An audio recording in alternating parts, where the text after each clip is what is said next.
사랑이 많으신 아버지 하나님 참으로 감사합니다. 이렇게 저희가 좋은 계절을 허락해 주시고 또한 저희가 이렇게 성전에 모여서 아버지 하나님께 예배드릴 수 있게 하시네 감사드립니다. 이 시간 저희들 큰 은혜 받기 원합니다. 은혜 올려주시옵소서. 예수님 받도록 기도드렸습니다. 아멘. 같이 찬양하겠습니다.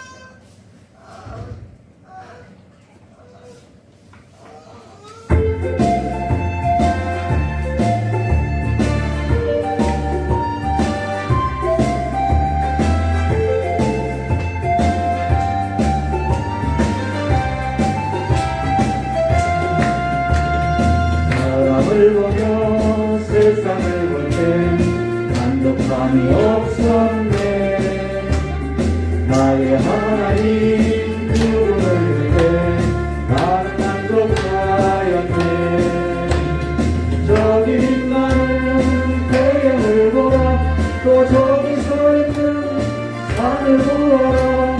전지지으신 우리 여호와 나를 사랑하시니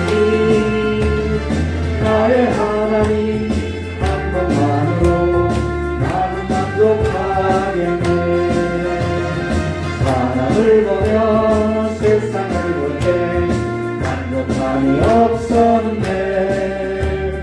나의 하나님 그분을 볼 때 나는 만족하였네. 동남풍아 불어라, 서북풍아 불어라. 가시밭에 백합화 예수 향기 날리니 할렐루야 아멘. 가시밭에 백합화 예수 향기 날리니 할렐루야 아멘. 할렐루야 하늘을 보며 세상을 볼 때 만족함이 없었네. 나의 하나님 그분을 볼 때 나는 만족하였네. 저기 빛나는 태양을 보라, 또 저기 서 있는 산을 보아라. 전지 지으신 우리 여호와 나를 사랑하시니 나의 하나님 한 분만으로 나는 만족하겠네. 사람을 보며 세상을 볼 때 만족함이 없었네. 나의 하나님 그분을 볼 때 나는 만족하였네. 동남풍아 불어라, 서북풍아 불어라. 가시밭에 백합화 예수 향기 날리니 할렐루야 아멘. 가시밭에 백합화 예수 향기 날리니 할렐루야 아멘. 할렐루야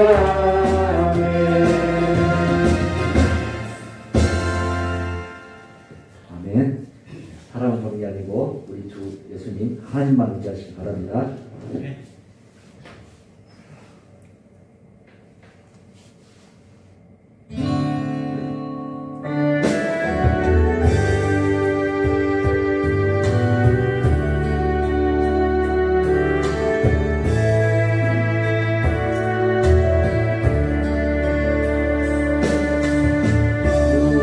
우리에게 당하신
놀랍고 놀랍다 놀라우시구나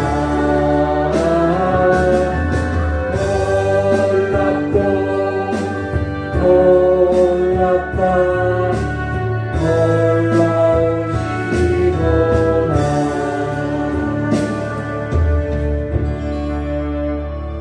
네. 여호와 하나님께서는 우리를 어떻게 쓰실지 모르죠. 그 계획하심이 무엇인지 좀 생각하는 시간이 됐으면 좋겠습니다.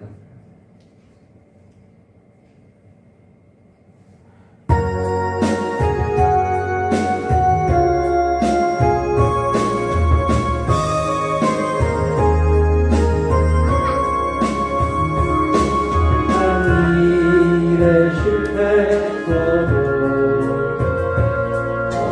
절망하지 말라. 내가 너를 도우리라. 다시 일어서게 하리라. 주여로 고통 당해도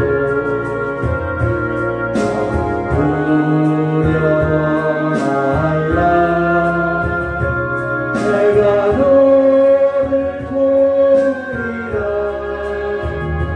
다시 일어서게 하리라.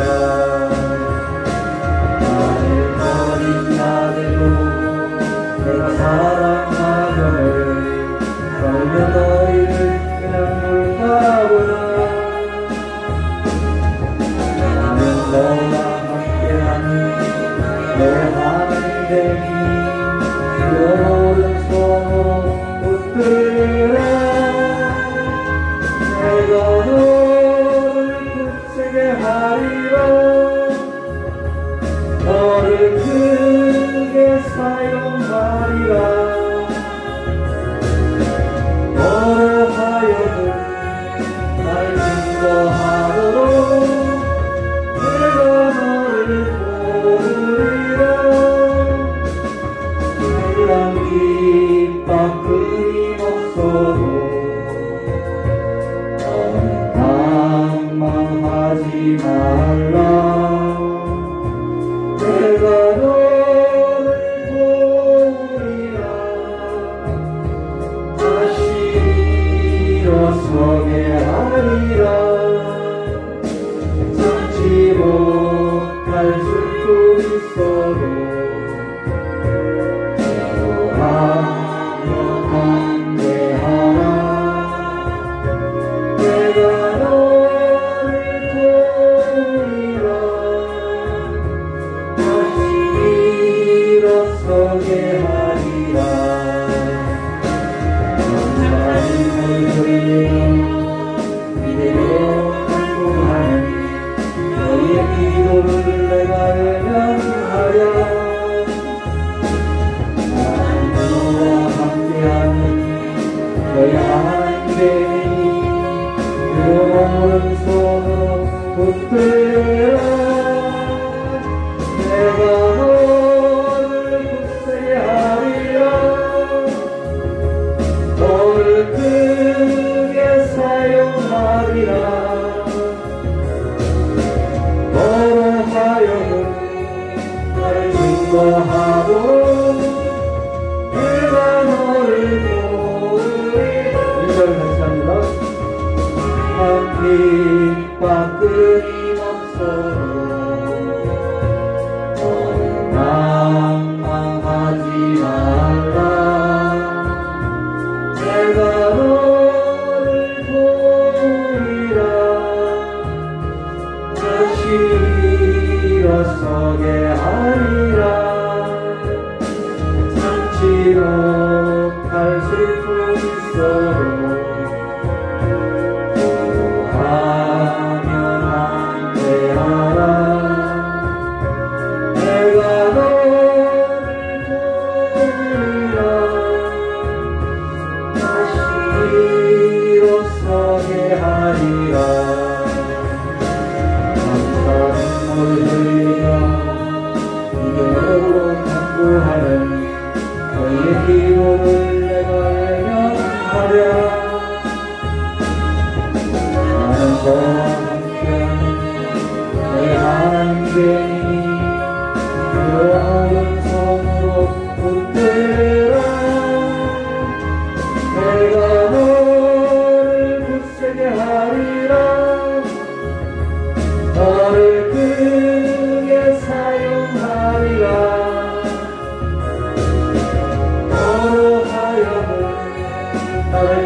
기뻐하도록 내가 너를 도우리라.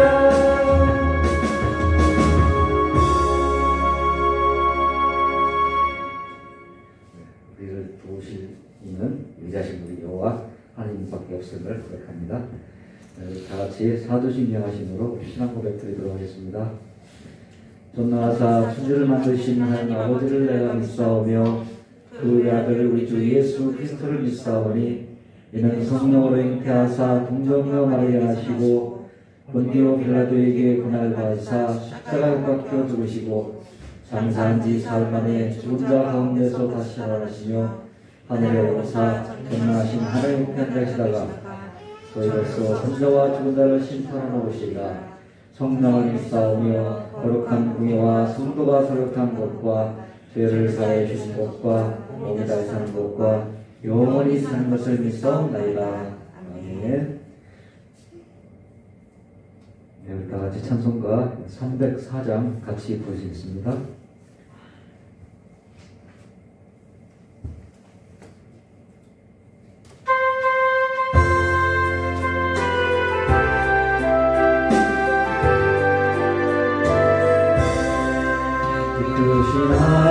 하나님의 사랑 말로 다 형용 못하네. 저 높고 높은 별을 넘어 힘없고 낮은 땅 위에 조그만 영혼 구하려 그 아들 보내사 화복제물 삼으시고 용서하셨네. 하나님 크신 사랑은 생각다 못하네. 영원히 변치 않는 사랑 영원히 찬양하세. 시절 지나가고 땅 위에 영화 쇠할 때 점점 큰 소리에 쳐울어도 우리 두 성도들에게 사랑의 부상 우리의 죄 사했으니 그네 이제가 하나님 크신 사랑을 생각다 영원히 변치 않는 사랑 너의 찬양하세.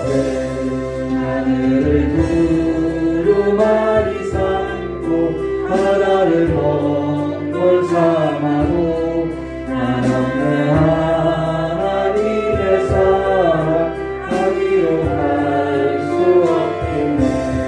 하나님의 크신 사랑 그 어찌 닿았을까. 저울로 비싸도 채우지 못하리. 하나님 크신 사랑을 생각다 못하네. 영원히 변치 않는 사랑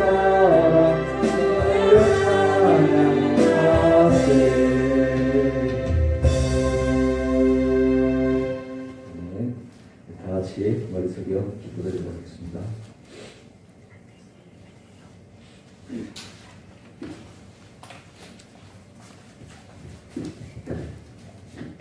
기도하겠습니다. 존귀와 영광을 받으시기에 합당하신 하나님 아버지, 아름답게 단풍이 물들어가는 11월 첫 주일에 하나님의 백성들이 한자리에 모여 예배드릴 수 있는 특권을 주시고 주님의 신령한 은혜를 맛보게 하시며 감사드립니다.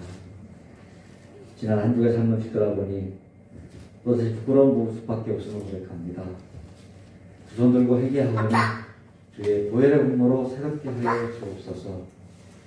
사랑의 하나님, 코로나19로 인하여 경제와 사회가 오지로지고 있는 이 시기에 설자리도 있고 방황하는 일도 있습니다.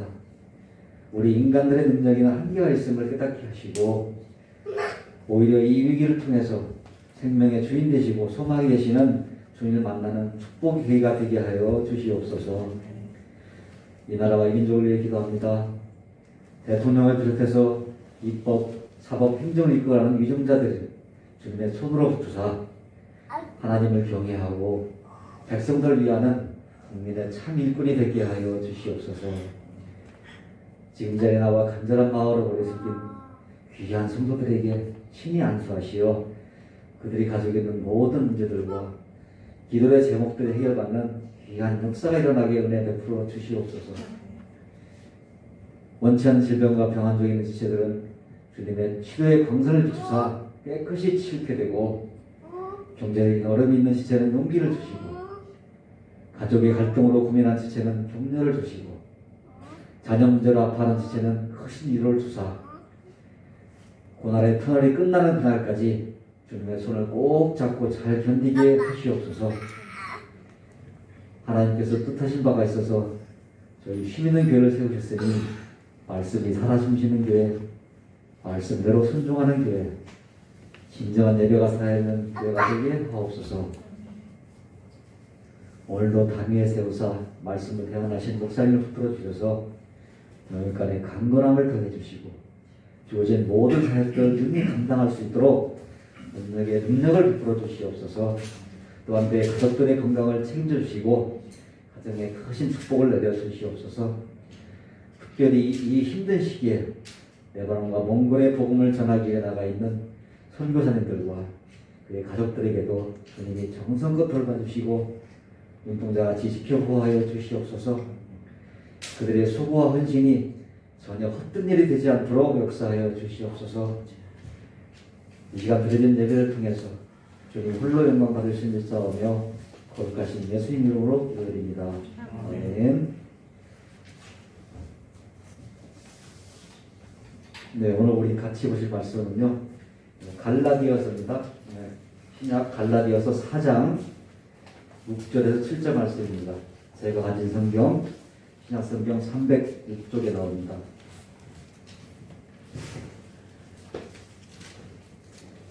네, 갈라디아서 4장 6절에서 7절 말씀입니다. 9절밖에 안 되니까 우리 다 같이 한 목소리로 합독하도록 하겠습니다. 합독하겠습니다. 너희가 아들임으로 하나님의 그 아들의 영을 우리 마음 가운데 보내사 아빠 아버지가 부르게 하셨느니라. 그러므로 내가 이후로는 종이 아니요 아들이니 아들이면 하나님으로 말미암아 유업을 받을 자니라. 아멘. 네, 목사님과 말씀할 때 오늘 시간 되시기 바랍니다.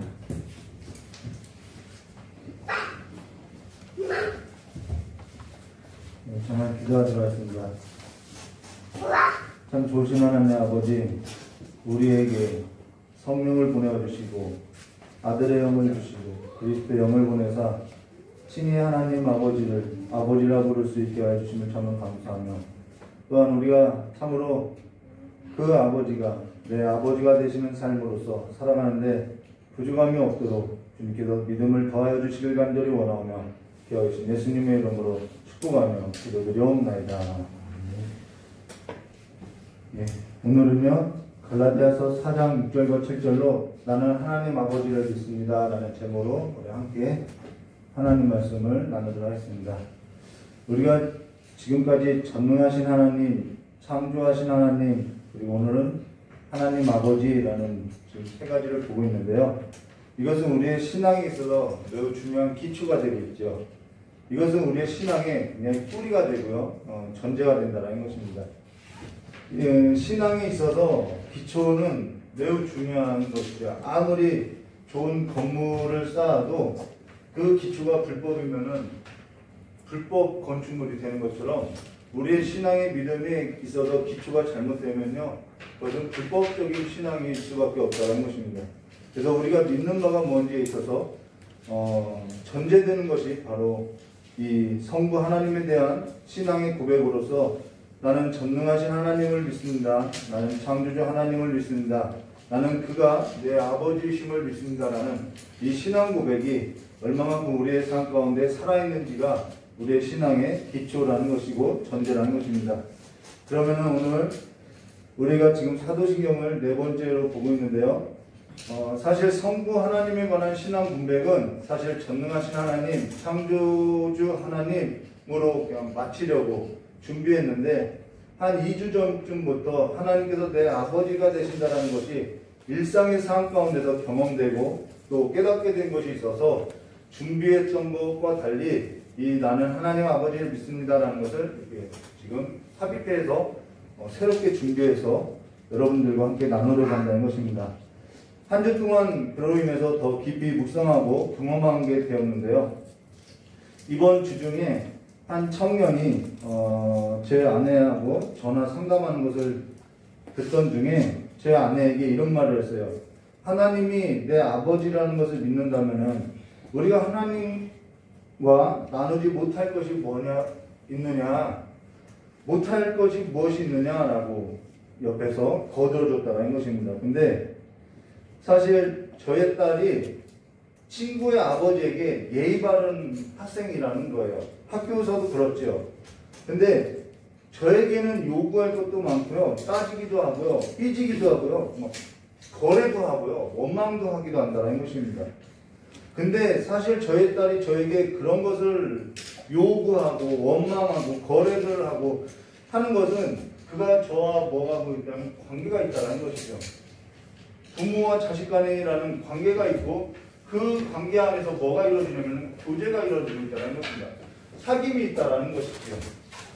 소통이 일어나고 있다는 것이죠. 이게 소통이라는 거예요. 그런데 우리는 배운 대로 신앙생활에 있어서 하나님 앞에 원망하면 안 돼. 그래서 신앙의 수음이 이게 뛰어있지 못하다는 것이죠. 하나님과의 충분한 이 교제가 이루어지지 않고 있다는 것입니다. 일상의 삶 가운데 그런 일들이 벌어지지 않는다는 거예요. 하나님을 찾지 않고 있다는 것이죠. 아버지를 찾지 못하고 있다는 거예요. 그래서 신앙에 있어서 이것이 전제되어지고 기초가 된 사람은요, 하나님 아버지를 찾게 되어 있다는 것입니다. 우리가 교독하지는 않았지만 다음 절을 보면요, 갈라디아서 4장 8절과 11절에 그러나 너희가 그때에는 하나님을 알지 못하며 본질상 하나님이 아닌 자녀들에게 종노릇하였더니 이제는 너희가 하나님을 알 뿐 아니라 더욱이 하나님이 아신 바 되었거늘 어찌하여 다시 약하고 천박한 초등 학문으로 돌아가서 다시 그들에게 종노릇하려 하느냐. 너희가 날과 달과 절기와 해를 삼가 지키니 내가 너희를 위하여 수고한 것이 헛되까 두려워하노라 라고 말하고 있다는 것입니다. 자, 이 말은요, 이들은 이러한 절기를 지키는 것이 그들의 행위가 내가 그동안 배운 것을 지켜내는 것이 하나님을 섬기는 것으로 보았다는 것입니다.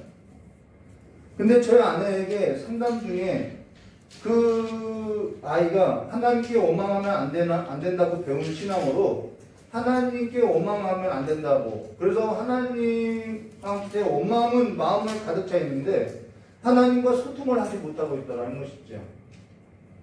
그로 인해서 제 아내가 너에게 하나님은 어떤 분이니? 라고 질문했더니 그 아이가 아주 정말 중요한 답을 말했다는 것입니다. 그런데 저는 그 아이의 한 사람의 신앙은 아니라고 보는 거예요. 그러한 신앙을 갖고 있는 성도들이 많이 있다는 것이죠. 그 아이가 했던 말이 뭐냐면 하나님은 신이 아닌가요? 라고 답변했다는 것입니다. 이것은요, 신앙 고백이 아니라 철학이라는 거예요. 철학이고 관념이라는 거죠. 근데 하나님은 우리에게 있어서 실제라는 것이죠. 하나님은 나에게 있어서 아버지가 되심이 실제라는 것입니다. 그로 인해서 너가 경험한 하나님이 어떠한 분인지 한순간 생각해 오라고 이야기했다는 것입니다. 우리는 하나님과 배운 것과 달리 그렇게 좋지 않은 하나님일 수 있더라는 거예요. 교회에서는 이야기를 하죠. 하나님은 좋으신 분이다. 하나님은 기적을 일으키신 분이다. 그런데 그 하나님이 내 삶 가운데는 좋지 않으신 분일 수 있다는 것입니다. 그러면은 하나님과 나와의 관계 안에서 하나님과 그 관계에 있어서 교제하는 그 시간들을 좁혀가야 하는데 우리는 그냥 하나님이 좋은 분으로 그냥 살아오더라는 것이죠. 내 하나님이 되어 있지 않다라는 것이죠. 그가 왜 좋은지 우리의 신앙이 뛰어야 하는데 뛰지 못한다는 것입니다. 그렇기 때문에 신앙은요, 도덕과 뭐죠? 윤리가 아니라는 거예요. 실제라는 것이죠. 실상이라는 것입니다. 진리며 생명이며 이것이 철학을 얘기하고 관념을 얘기하는 것이 아니라 심장이 뛰는 것을 말해주고 있다는 것입니다. 심장이 뛰면 당연히 그래프가 어떻게 되냐면요, 이렇게 되겠지요. 우리의 신앙도 오르락내리락 하겠죠. 하나님과의 그 관계 속에서 맞는 것도 있지만 맞지 않는 것도 있고, 그러면서 하나님에 대해서 알아가게 되어 있다는 것입니다. 근데요, 전인적으로 이렇게 우리의 신앙이 들쑥날쑥하게 되는데 그래프가 뚜하니 일직선이 되어 있어요. 이거는 뭔가요? 죽어있는 거죠. 신앙이 이것은 죽어있는 거라는 것이죠. 하나님과의 교제도 없고 하나님과의 관계도 없고 그냥 도덕적인 관념으로 하나님은 좋은 거야, 막연한 거야, 내가 그렇게 믿고 있는 대로 그냥 믿고 뚜하니 그냥 살아오더라는 것이죠. 신앙은요, 하나님과 굉장히 밀착되어서 부대끼는 싸움이라는 것입니다. 그분은 전능하신 하나님이에요. 그래서 절망 가운데 내가 있을 수 있어요. 그러나 그분은 창조주 하나님이시기 때문에 내 삶을 왜 이렇게 만드시는지, 왜 이렇게 내가 원하는 대로 만들어주시지 않는지, 그러한 모든 갈등이 있어야 한다는 거죠. 그래서 하나님이 실제인 사람은 뭐가 있냐면 갈등이 일어날 수밖에 없다는 것입니다.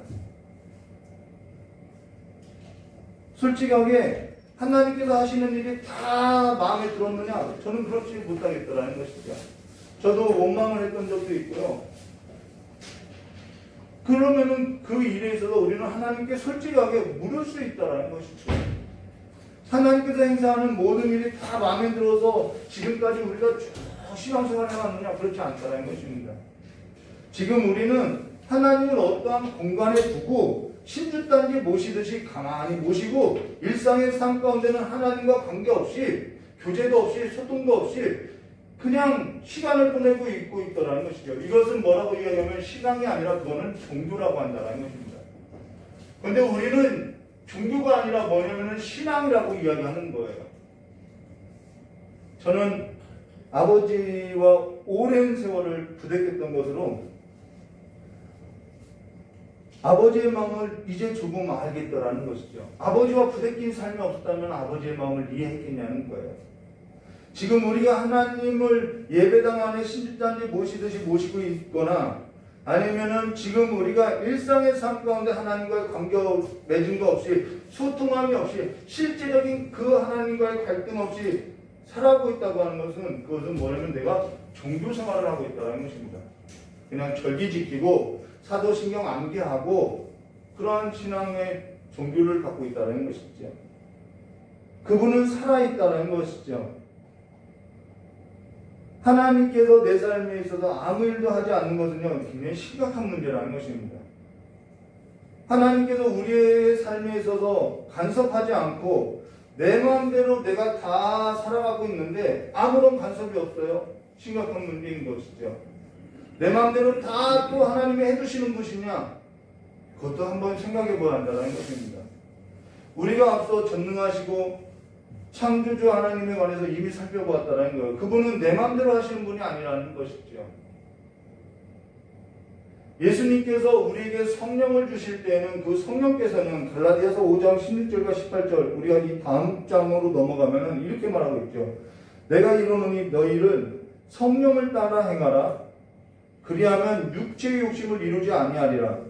육체의 소욕은 성령을 거스리고 성령은 육체를 거스리나니 이 둘이 서로 대적하므로 너희가 원하는 것을 하지 못하게 하려 함이라. 여기서 말씀하죠. 성령을 받으면은 내가 그동안 살아왔던 그 육체의 욕심, 내 마음대로 살고자 하는 그것에 관해서 하지 못하게 하기 때문에 우리는 성령으로 인해서 너무나도 큰 갈등을 할 수밖에 없다는 거예요. 왜 전에는 내가 이렇게 살았는데 내 원대로 내 마음대로 살았는데 왜 하지 못하게 하느냐? 내 마음을 흔들어 놓는다는 것이죠. 내 마음을 찔리게 한다는 거예요. 그럼 우리는 선택을 해야겠죠. 그냥 내 육체대로 살 것인지 아니면은 성령을 따라 살 것인지 선택해야 하는 문제라는 것이죠.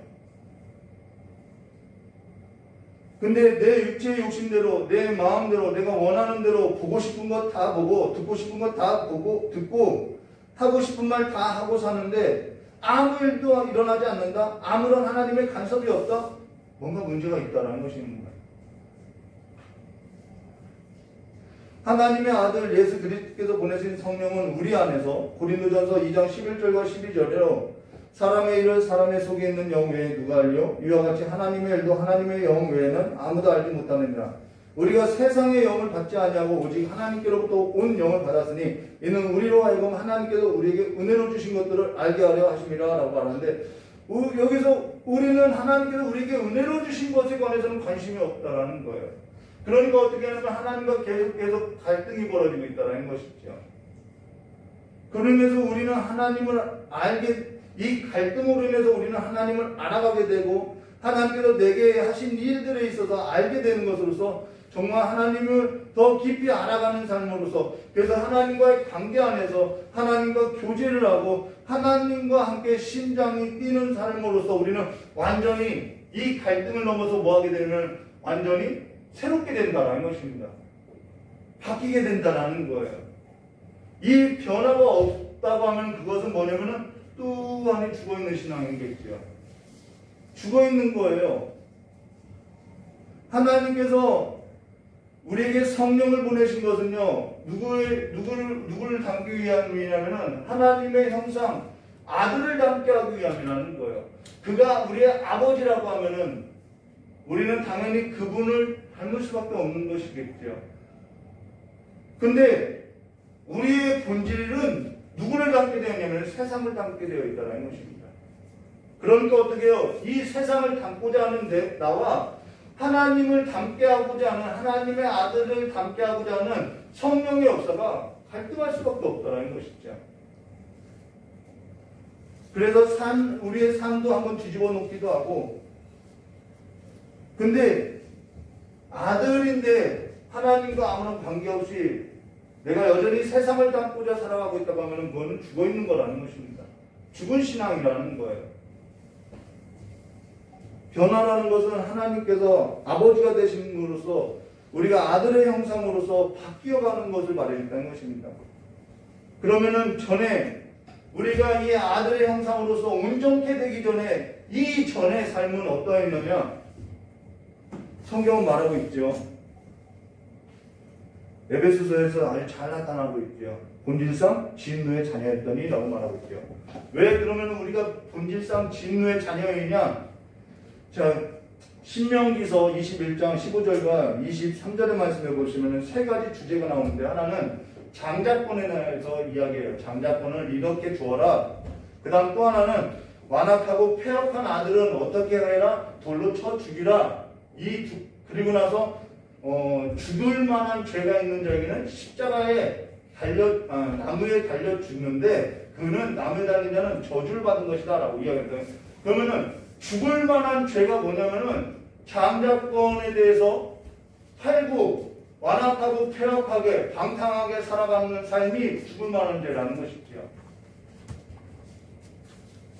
이 대표적인 인물이 누구냐면은 에서라는 거예요. 망령된 행실을 하고 산 에서라는 거예요.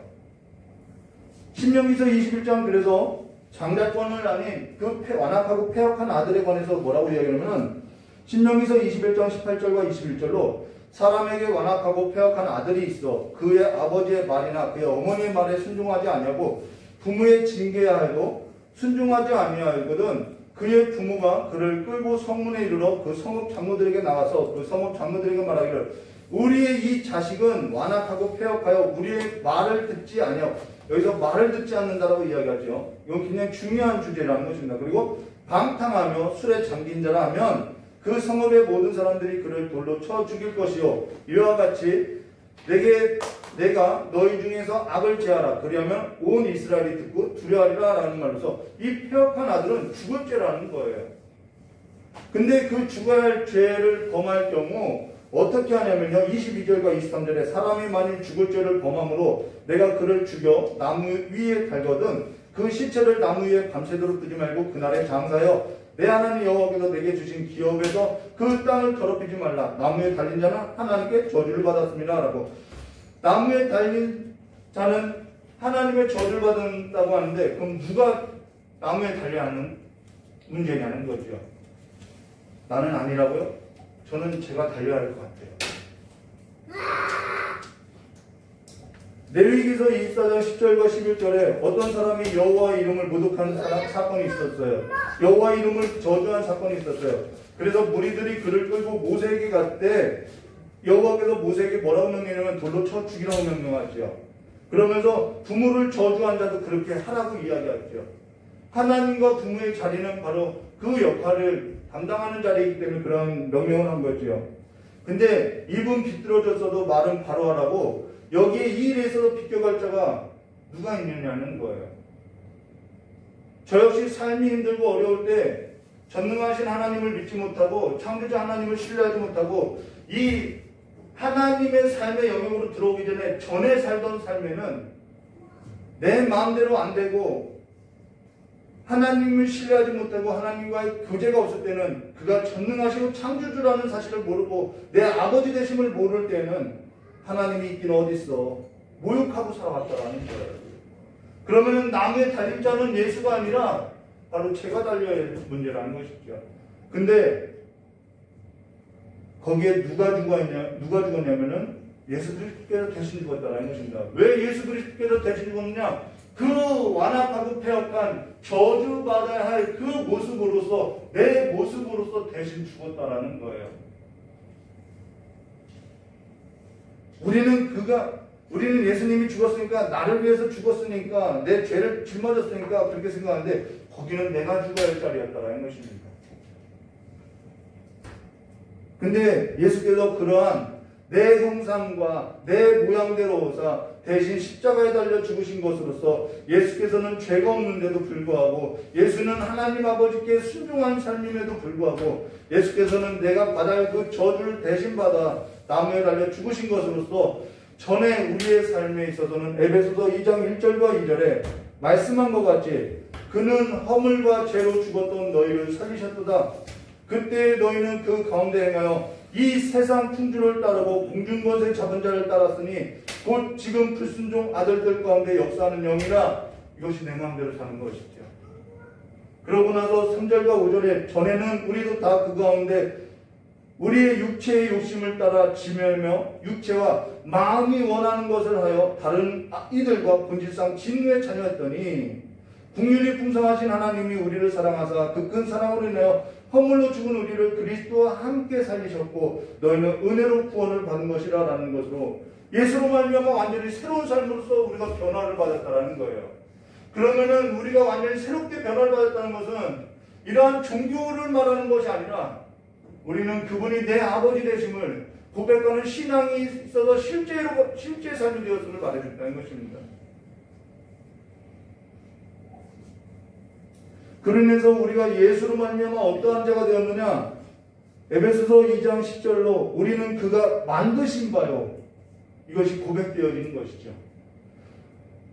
그리스도 예수 안에서 선한 일을 위해서 질심을 받은 자니 이 일은 하나님이 전에 예비하사 우리로 그 가운데 행하게 하려 하심이라 라는 말에서 뭐한 삶이에요? 변화된 삶을 말하고 있다는 것입니다.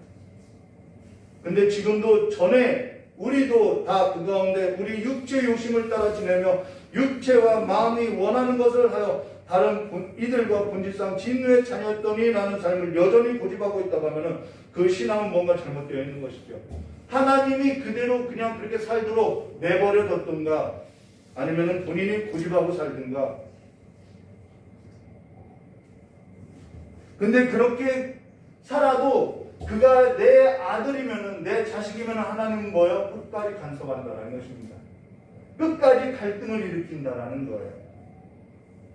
그런데 그렇게 살아도 아무런 내 삶에 있어서 아무런 일이 벌어지지 않아요? 뚜하고 심장이 뛰지 않아요? 그럼 죽은 거라는 거예요.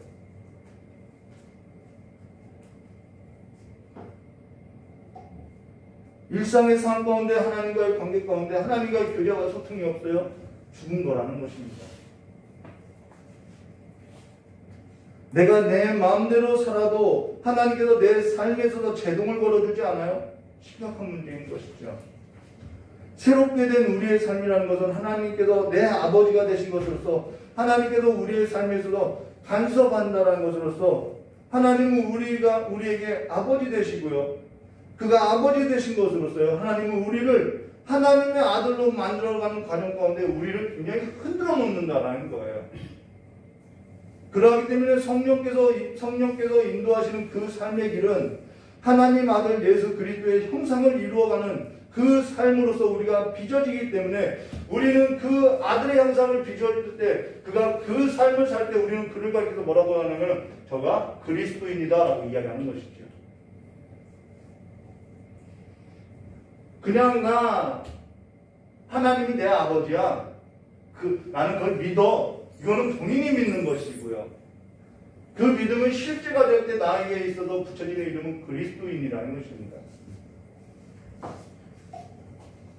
그렇기 때문에 그 그리스도의 사람은 로마서 8장 9절에 만일 너희 속에 하나님의 영이 거하시면 너희가 육신에 있지 아니하고 영에 있나니 누구든지 그리스도의 영이 없으면 그리스도의 사람이 아니니라 라는 말로 그리스도의 영이 없으면은 이 성령이 없으면은 그리스도의 사람이 아니라고 말하고 있다는 것입니다. 그로 인해서 그리스도의 사람에게는 뭐라고 이야기하죠? 그 다음 절에 로마서 8장 12절과 17절에 그러므로 형제들아 우리가 빚진 자로 돼 육신에서 져서 육신대로 살 것이 아니라 너희가 육신대로 살면 반드시 죽을 것이로되 영으로서 몸의 행실을 죽이면 살리라. 무릇 하나님의 영으로 인도함을 받는 사람은 곧 하나님의 아들이라. 이것이 바로 하나님께서 우리를 만들어가는 과정이지요. 너희가 다시는 무서워하는 종의 영을 받지 아니하고 양자의 영을 받았으니 우리가 아빠 아버지라 부르짖느니라. 부르짖는다고 이야기해요. 그러면서 뭐라 하지? 성령이 친히 우리의 영과 더불어 우리가 하나님의 자녀임을 증언하시나니 자녀이면 또한 상속자 곧 하나님의 상속자요 그리스도와 함께한 상속자니 우리가 그와 함께 영광을 받기 위하여 무엇도 받는데요? 고난도 받으리라 라고 말씀하셨다는 것입니다. 하나님의 상속자래요. 이것이 별로 안 와닿는 거죠. 이것이 별로 감각이 없는 것이죠. 그러니까 우리가 하나님의 상속자로서 하나님의 지배받는 자로서 하나님을 닮기보다는 세상 닮기를 더 추구하는 것이죠. 성령이 친히 우리의 영과 더불어서 우리가 하나님의 자녀인 것과 자녀이면 하나님의 상속자라는 것을 우리를 통해서 증언하신다는 것이죠. 근데 사실 놀라운 것이 뭐냐면요. 로마서 8장 15절에 너희가 다시는 무서워하는 종의 영을 받지 아니고 양자의 영을 받았으므로 우리가 아빠 아버지라 부르짖느니라 라는 말에서 성령께서 예수로 말미암아 우리를 하나님과 우리의 관계를 아버지와 아들로 설정해 주셨다는 것입니다. 이게 놀라운 거죠. 지금은 성부 하나님과 성자 하나님에 대한 그 관계에 있어서 교리적인 설교는 하지 않겠어요. 다음에 다루도록 할게요. 근데 다만 여기서 말하고자 하는 것은 성자 하나님은 예수 그리스도는 우리와 다른 것이 뭐냐면 그는 창조주라는 거예요. 근데 우리는 뭐냐면 피조물이라는 것이죠. 우리는 피조물이에요. 근데 창조주 하나님이 어떠한 피조물에게도 아들이라고 하는 칭함을 준 적이 없는데 우리에게는 아들이라고 불러주고 있다는 거예요. 이게 놀라운 거죠. 하나님은 어떠한 피조물과도 관계는 하고 있죠. 돌보시고 있죠. 그러나 어떠한 피조물에게도 아들이라는 칭함을 준 적이 없다라는 것입니다. 이런 표현이 맞는지는 모르겠으나 또 다른 점이 뭐냐면요. 예수님은 하나님의 친아들이에요. 우리는 양자의 영을 받아 양자되는 것이죠. 그래서 성령이 친히 우리의 영과 더불어 우리가 하나님의 자녀인 것을 증언하시나니 자녀이면 또한 상속자 곧 하나님의 상속자여 그리스도와 함께 한 상속자니 우리가 그와 함께 영광을 받기 위하여 고난도 함께 받느니라 라는 말에서 당연히 이 땅의 삶과 다르기 때문에 고난이 찾아올 수밖에 없는 삶이라는 것이죠. 당연히 갈등이 있을 수밖에 없는 삶이죠. 당연히 세상의 요구와 하나님의 요구가 다르기 때문에 우리는 갈등할 수밖에 없는 것이죠. 그런데 하나님의 상속자로 살아가는 사실에 있어서 무감각하게 살았던 인물이 누구냐면은 이삭의 장자였던 하나님의 상속권에 있어서 팥죽 한 그릇에 팔았던 에서라는 것이죠. 이삭은요, 하나님의 약속의 자손을 예표하는 것으로서 예수 그리스도의 모형이라는 것이죠. 근데 지금 우리가 그 예수 그리스도 안에서 에서와 같은 삶의 모양을 갖고 있느냐, 아니면 야곱과 같은 삶의 모양을 갖고 있느냐는 거예요. 금요 설교에 저희 아내가 언급했던 것처럼 창세기 25장 27절과 28절에 그 아이들이 장성함이 에서와 야곱을 말하죠. 에서는 익숙한 사냥꾼이므로 들사람이 되고 야곱은 조용한 사람이므로 장막에 거주하니 이삭이 에서가 사냥한 고기를 좋아하므로 그를 사랑하고 리브가는 야곱을 사랑하였더라. 이삭이 눈이 어둡게 된 것은요, 에서가 가져주는 좋은 별미를 먹기 시작하면서 눈이 어두워지기 시작했다고 이야기해요. 근데 에서는 익숙한 사냥꾼이라는 것은 그가 익숙한 사냥꾼이 되었다는 것은 하루 만에 만들어진 삶이 아니고 그가 그렇게 능숙한 사람이 되었다는 것이죠. 근데 에서와 달리 야곱은 어땠느냐? 하나부터 10까지 하나님의 간섭이 없었던 적이 없어요. 외삼촌 나만의 집에 가서 20년 동안 연단을 받은 것도 간섭이 있죠. 형 앞에 서게 된 것도 간섭이 있죠. 조금 세겜에서 좀 집을 짓고 가축에 우리를 짓고 살만했더니 딸이 세겜에서 겁탈을 당하죠. 베델로 올라오라고 하죠. 그리고 너가 갖고 있는 그 기금속들, 그 우상들 다 버리라고 이야기하죠. 아내가 출산하는 동안에 좀 사랑하는 아내가 모처럼 아이를 갖게 돼서 출산하고자 했더니 출산하다가 죽지요. 사랑하는 아들 하나 얻었는데 그 사랑하는 아들마저도 잃지요. 정말 이거는 이 야곱의 삶이 무슨 복이냐는 거예요.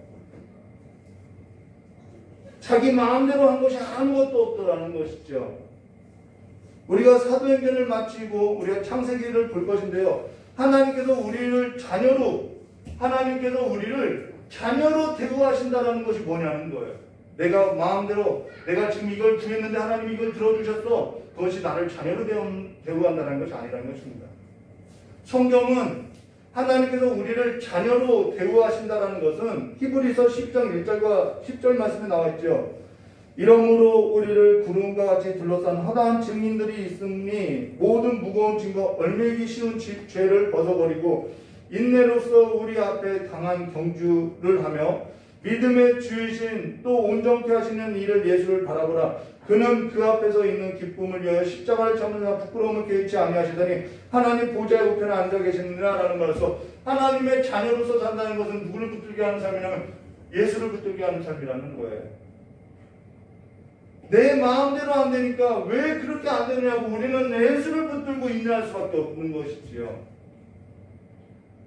사실 야곱은 팥죽 한 그릇에 에서에게 장자권을 산 것은요, 에서의 장자권을 산 게 아니라 하나님 나라의 상속권을 바라보고 산 것으로 지금으로 말하면요, 무슨 말이냐면 나는 예수 없으면 못 사는 인생이에요. 이 고백을 했다라는 것입니다.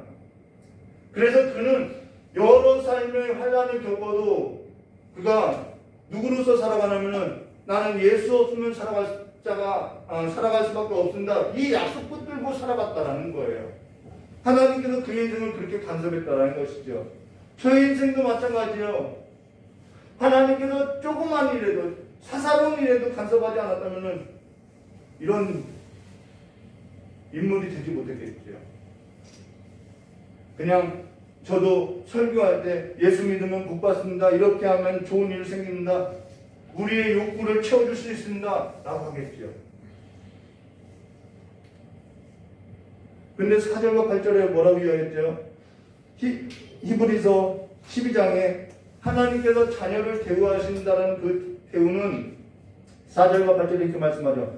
너희가 죄와 싸우되 아직 피 흘리기까지 대항하지 아니하고 또 아들들에게 권하는 것과 같이 너희에게 권면하신 말씀도 잊었도다. 일러스되 내 아들아 주의 징계하심을 경영하지 말라. 그의 꾸지람을 받을 때 낙심하지 말라라고 이야기하고 있죠.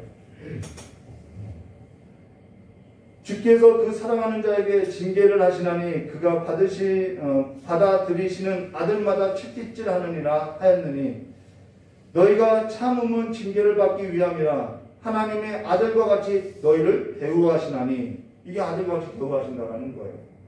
어찌 아버지가 징계하지 않는 아들이 있으리요. 징계는 다 받는 것이거늘 너희에게 없으면 사생자의 친아들이 아니니라 라고 말씀하죠. 징계가 없으면요 아들이 아니래요. 하나님의 아들과 같이 대우하신다는 것은 우리를 징계한다라는 얘기라는 거예요. 그러고 나서 9절과 12절에 또 우리 육신의 아버지가 우리를 징계하고 공경할 거늘 하물며 모든 영광의 아버지께 더욱 복종하며 살지 하지 않겠느냐. 그들은 잠시 자기 뜻대로, 육신의 아버지는요 내 뜻대로 징계를 하는 것이요 잠시 자기 뜻대로 우리를 징계할 거니와 오직 하나님은 우리의 유익을 위하여 그의 거룩하심에 참여하기 위하여 징계하느니라 라고 말씀하고 있다는 것입니다. 무릇 징계가 당시에는 즐거워 보이지 않고 슬퍼 보이나 후에는 그로 말미암아 연단을 받은 자들은 의와 평강이 있느니라. 그러므로 피곤한 손과 연약한 무릎을 일으켜 세우고 너희 발을 위하여 곧은 길을 만들어 저는 다리로 하여금 어그러지지 않고 고침을 받게 하려니라 라는 거라서, 여러분 여기서 너희 발을 위하여 곧은 길을 만들어 저는 다리로 하여금 어그러지지 않고 고침을 받게 하려 함이라 라는 것이 누구의 인생이냐면 야곱의 인생이죠. 야곱은 야곱 나루에서 여호와의 사자와 씨름할 때, 갈등할 때 한두 뼈를 맞고 다리를 절었던 인생으로서 그는 늘 다리를 절면서 누구를 생각하냐면 내가 하나님으로 말미암아 살아야지. 이것을 하나님께서 그 한두 뼈에 기억시켰다라는 거예요. 그는 다리를 절 때마다 그 기억이 있는 것이죠. 하나님께서 그렇게 그 인생 가운데 들어와서 그 인생을 간섭해 주신 것이죠. 그리하여 창세기 47장 7절과 10절에 훗날 그 야곱은 요셉에 의해서 애굽의 바로 앞에 서게 될 때 요셉이 자기 아버지를 야곱을 인도하여 바로 앞에 서게 하니 야곱이 바로에게 축복하네. 누가 축복해요? 바로가 야곱을 축복해야죠. 근데 상황이 역전됐죠. 바로가 야곱에게 묻되 내 나이가 얼마냐? 야곱이 바로에게 말하되 내 나그네 길이 세월이 130년이나 내 나이가 얼마 되지 못하되 울 조상의 나그네 길에 영주에 미치지 못하나 험악한 세월을 보낸나이다 라고 하죠. 그리고 야곱이 바로에게 축복하고 그 앞에 나오니라 라는 말은, 이 말은 뭐냐면은 내가 이 땅에서 뭐 한 거예요? 나라를 세우지 않았다라는 거예요. 나그네로 살았다라는 거예요. 험악한 세월을 보냈다라는 거예요. 바로에게 축복한 것은 너 하나님의 은혜 없으면 넌 살 수 없어. 이 고백을 해주고 왔다는 것입니다. 한 번은 학창시절에 한 학생이 자는데요. 이름은 홍식이었어요. 우리 학교 짱이었죠. 이렇게 선생님한테도 대드는 학생인데 이렇게 잠을 자요. 수업 시간에도 자고 자율학습 시간에도 자고. 그래서 선생님이 한 번 오더니 너는 자도 뭐라고 하지 않을게. 매도되지 않을게. 너 마음대로 해라고 이야기했다는 것이죠. 근데 사실 저는 가장 무서웠던 그 수학 선생님이 그 홍식이에게 너 때리지 않을게. 넌 자도 내가 터치하지 않을게. 너 마음대로 살아. 이렇게 한 것이 저에게는 너무나도 부러웠다는 것이죠.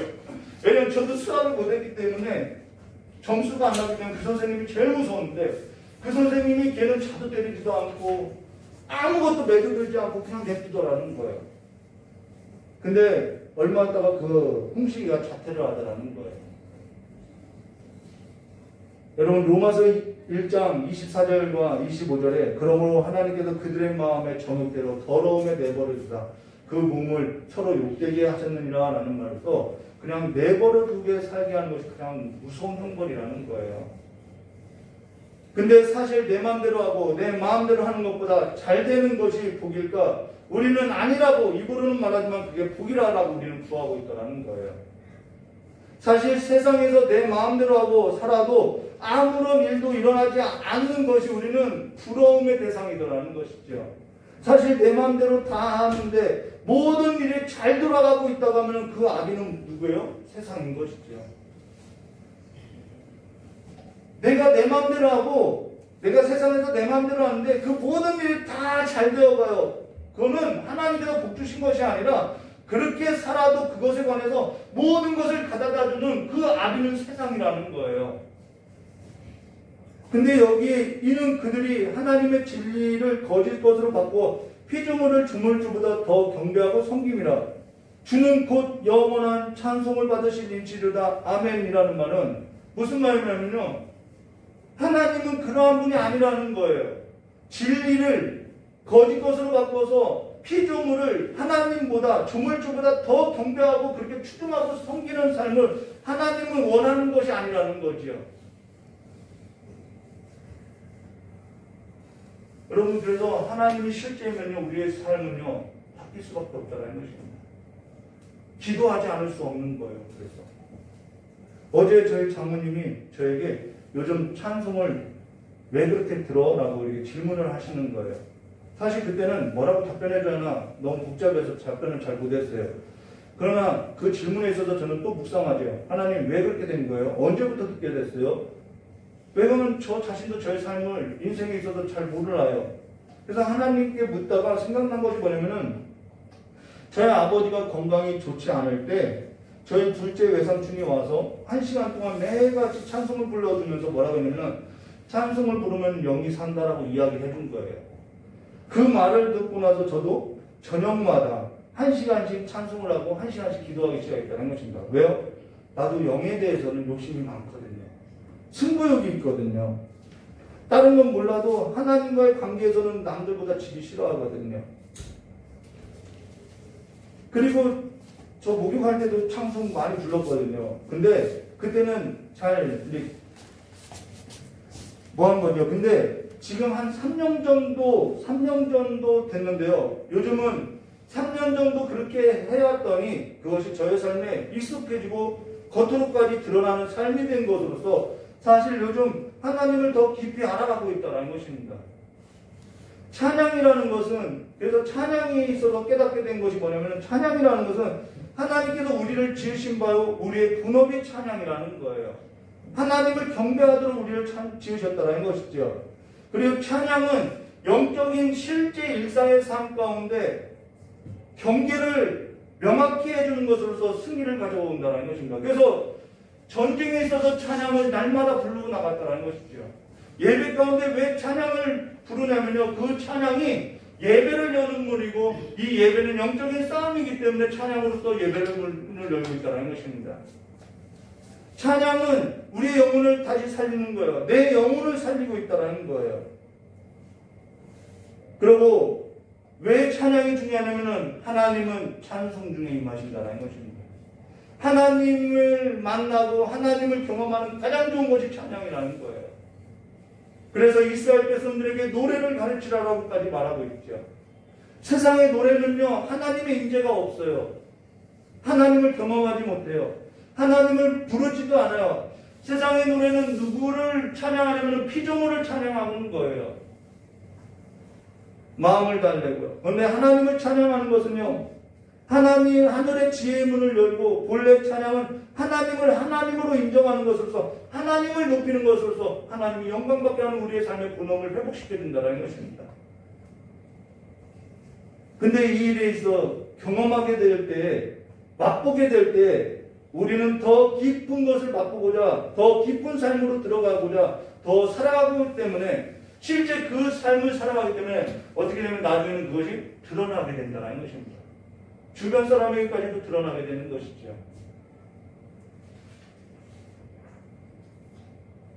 근데 사실 전에도 해왔던 일이었다는 것입니다. 기도할 때 하늘의 문이 열리고 위로부터 임하는 하나님의 지혜가 주어지는데 한 번도 기도하면서 그런 경험이 없다고 하면 기도가 힘들지요. 아무리 좋은 가수가요, 노래를 하여도 내 영혼을 하나님께로 가까이 인도하지는 못한다는 것입니다. 지금 우리가 하나님을 닮지 못하고 하나님의 형상을 회복하지 못하고 하나님의 아들로서 살지 못하는 것은 하나님과 뭐가 안 되는가요? 관계가 설정되어 있지 않다는 거예요. 하나님과의 관계 안에서 하나님과의 교제가 이루어지지 않고 있다는 것이죠. 근데도 나는 여전히 잘 살고 있더라는 거예요. 이게 문제라는 것이죠. 하나님과의 관계가 조금이라도 소홀하게 될 때 하나님께서 간섭해 주시고 우리를 기도의 자리로 인도한다면, 기도하지 않을 수 없게 우리를 들고 묶은다면 우리는 기도하게 되겠지요. 그래서 내 삶을 왜 이렇게 피곤하게 하냐고 하나님께 나오기 시작하겠죠. 그러면서 하나님과의 관계가 형성되고 하나님의 교제를 경험하고 하나님이 왜 그렇게 했는지 알게 되는 것으로서 하나님을 알아가게 되어 있다는 것입니다. 그것에 관해서 맛보기 시작할 때 세상과 바꿀 수 없는 즐거움이 있기 때문에 하나님의 나라를 상속한 그 상속의 삶이 있기 때문에 우리는 더 안에서 더하는 삶이 된다는 거예요. 지금 사도신경을 암송하고 신앙 고백을 하여도 우리의 신앙 고백이 실제가 아니면은 우리는 세상을 닮아가는 삶으로 세상과 닮기를 기도하고요. 세상을 닮기를 기도하는 것으로서 심령이 가난하고 애통하고 온유하고 의에 의해서 목마른 자들보다는 세상에서 성공하고 출세한 자를 닮고자 우리는 기도하는 것으로서 그로 인해서 세상은 점점점 악해져 가고 있다는 것이죠. 사람의 가치는요, 형상에 있는 것이 아니라, 하나님의 형상에 있는 것으로서 수에 있지 않다는 것입니다. 그런데 수의 논리에 빠져가고 있다는 거예요. 이것을 못하면은, 이것을 잘하면은 점수로서 평가하고 거기에 있어서 저 사람을 욕하고 판단한다는 것이죠. 그런데 그것이 하루 만에 만들어진 삶이냐? 아니요. 예전부터 그렇게 살아왔기 때문에 익숙한 삶으로서 만들어진 거라는 거예요. 여러분의 삶이 에서인지 야곱인지 무엇을 소홀하게 생각하는지 우리는 내 일상의 삶 가운데 보아야 하는 것이죠. 성경 말씀 보면 이렇게 말씀하고 있어요. 요한복음 8장 42절과 44절로 예수께서 이르시되 하나님이 너희 아버지였으면 너희가 나를 사랑하였으리라. 이거 예수님을 말하죠. 이는 내가 하나님께로부터 나왔습니다. 나는 스스로 온 것이 아니요 아버지께서 나를 보내신 것이라. 어찌하여 내 말을 깨닫지 못하느냐. 이는 내 말을 들을 줄 알지 못함이라. 너희는 너희 마귀에게서 났으니 너희 아버지의 욕심대로 너희도 행하고자 하느니라. 그는 처음부터 살인자요 진리가 그 속에 없으므로 진리에 서지 못하고 거짓을 할 때마다 제 것으로 말하나니 이는 그가 거짓말쟁이요 거짓의 아비가 되었음이라 라는 것으로서 진리에 있어서 들을 줄 못한다는 것은 들을 기능이 없다라는 것이죠. 그들에게는 들을 수 있는 기능이 없다라는 거예요. 이거는 왜 그들이 들을 수 없느냐? 이거는 환경의 문제도 아니고 의지적인 문제도 아니고 감정과 이성과 어떠한 철학의 문제가 아니라 예수를 붙들지 않는 삶으로 예수와 연합한 관계가 되지 않는 것으로서 예수 없이 살아가고 있기 때문에 들을 수 없다라는 거예요. 하나님과의 관계 안에서 하나님과 교제가 이루어지지 않기 때문에 들을 기능이 없다라는 것이죠. 이 말은 중생하지 못하고 너가 거듭나지 못했다라는 거예요. 들을 수 있는 기능이 창조되지 못했다라는 말은 중생하지 않았고 거듭나지 못했다라는 거예요. 이거는 울어도 되는 일이 아니고요. 40일 금식기도 한다고 되는 일이 아니라는 거예요. 전능하신 창조주 하나님 아버지께서 나를 불쌍히 그쳐서 나에게 있어서 이 들을 수 있는 기능을 만들어주지 않으면 안 된다는 것입니다. 자, 그러면요. 율법이 뭐냐? 율법은 기능을 만들어주는 것이 아니라 우리가 이 기능이 없다라는 사실을 깨닫게 하는 것으로서 그 율법은 우리로 하여금 하나님의 긍휼을 받을 수 있고 하나님의 은혜를 받을 수 있는 자리로 우리를 인도하는 것으로서 예수를 붙들게 한다는 것이죠. 그게 율법이라는 거예요. 앞서서도 이야기했죠. 율법을 지켜서는 우리는 이 기능이 있을 수 없다는 것입니다. 지금 여러분이 세상을 닮아가고 있다고 한다면 지금 여러분이 세상을 닮기를 기도하고 있다면 하나님의 형상을 닮을 수 없다는 사실에 있어서 몸부림쳐야고요. 하나님과의 관계를 회복시켜달라고 예수 그리스도를 붙들어야 하고요. 하나님과의 교제를 할 수 있는 기능을 나에게 달라고 내가 이 기능이 없는 것에 관해서 울고 하나님께 붙들어야 할 것을 말해줬다는 것입니다. 그래서 하나님과의 관계가 설정되면 뭐 하게 된다고요? 기도할 수밖에 없는 거예요. 이거는 환경과 결단의 문제가 아니라는 것입니다. 한국교회가 어느 때부터 세상을 닮기 시작했냐면은 기도도요 세상을 닮아가기 시작하는 거예요. 성경은 우리에게 세상을 닮아라, 세상 속에서 적응해라 한 번도 그런 적이 없어요. 너희는 세상 가운데 거룩하고 구별된 삶을 살라고 이야기하고 있다는 것입니다. 세상을 다스리고 정복하라고 이야기하고 있다는 거예요. 하나님의 집을 멀리하고 살아가지 말고 하나님의 집을 상속받은 자로 하나님의 집은 만민이 기도하는 집이라고 하는 그 성경의 진리의 말씀대로 하나님의 집을 상속받은 자로 기도하며 세상을 닮아가는 것에 관하여서 울며 통회하며 작업하며 기도하며 하나님의 아들의 형상의 그 장성한 분량의 서기까지 너희는 기도하라고 이야기하고 있다는 것입니다.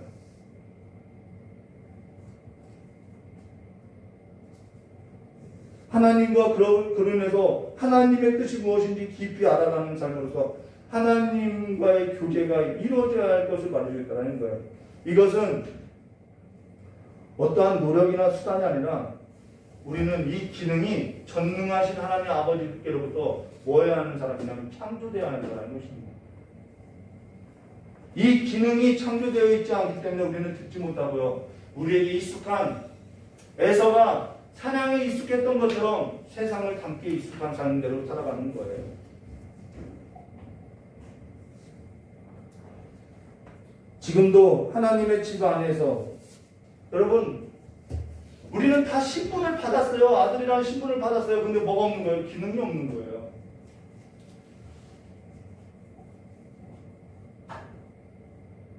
지금도 하나님의 집 안에 거하여서 하나님의 영과 더불어 하나님의 아버지라고 고백하는 신앙 고백이 철학이고 관념이고 도덕이고 윤리고 사상이고 신분으로서 살아가는 자들이 있는데 그러한 삶이 아니라 전능하시고 창조주 하나님 아버지는 내 아버지라는 그 고백이 나에게서도 뭐가 되어야 하는 거예요? 실제가 되는 삶으로서 한 주의 삶 가운데 하나님의 아들로 사는 삶의 흔적으로서 몸을 단장하시고 그리스도의 사람으로서 아버지에 거하여서 아버지와 교제와 소통이 이루어지는 한 주가 되시기를 주님의 이름으로 축원합니다.